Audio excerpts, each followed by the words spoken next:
Welcome back to the channel. I'm Aaron. I still don't know what this channel is about.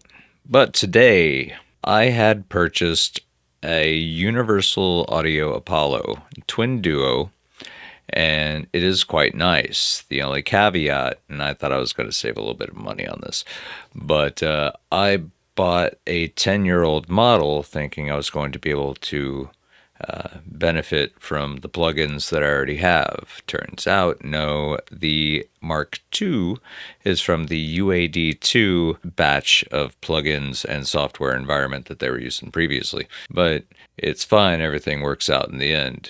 If I would have bought the unit for the intro price of $1,000 brand new, I wouldn't have had these problems. But in the meantime, I was left with something that cost me about $300-400 and no plugins. But you benefit from the fact that it has no latency at all. So it's real-time monitoring. You can set yourself a preamp, and you can set yourself delays and compressors, and you can sing it and sound like you're actually recording into the record itself, which I found very, very appealing. But, I got it for $300-400. So now, what do? So the only real option is to go and buy these plugins through here. And I had already bought a couple of the plugins like the C Suite and I think the Fender Tweed amp. And it's great, but I ended up spending the same amount of money to get these items as I were to actually, buy the original.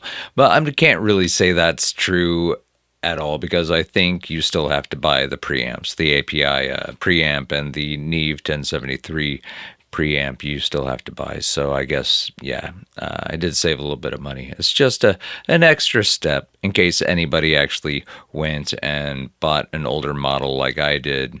It's still worth it. It's just worth it in a roundabout way, I suppose.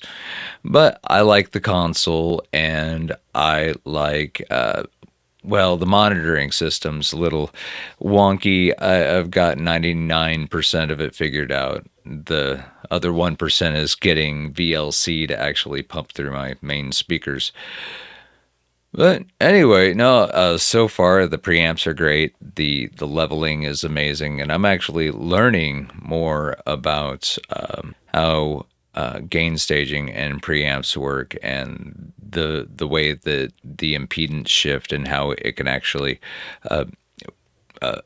affect the tonality of your microphones in different ways just by adjusting the impedance. So it actually interacts with the input the same way that it would an actual board.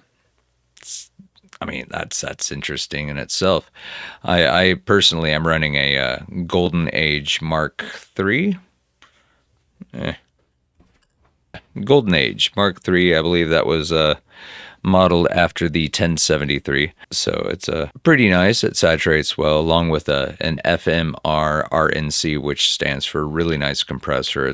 It does well as a leveling amplifier.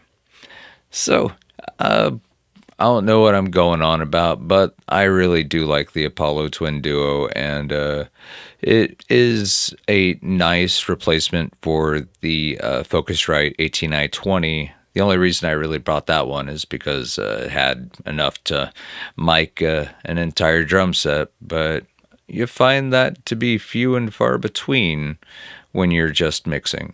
So I guess that's all for this segment. Thank you for listening. Thank you for watching, and have a nice day. Peace.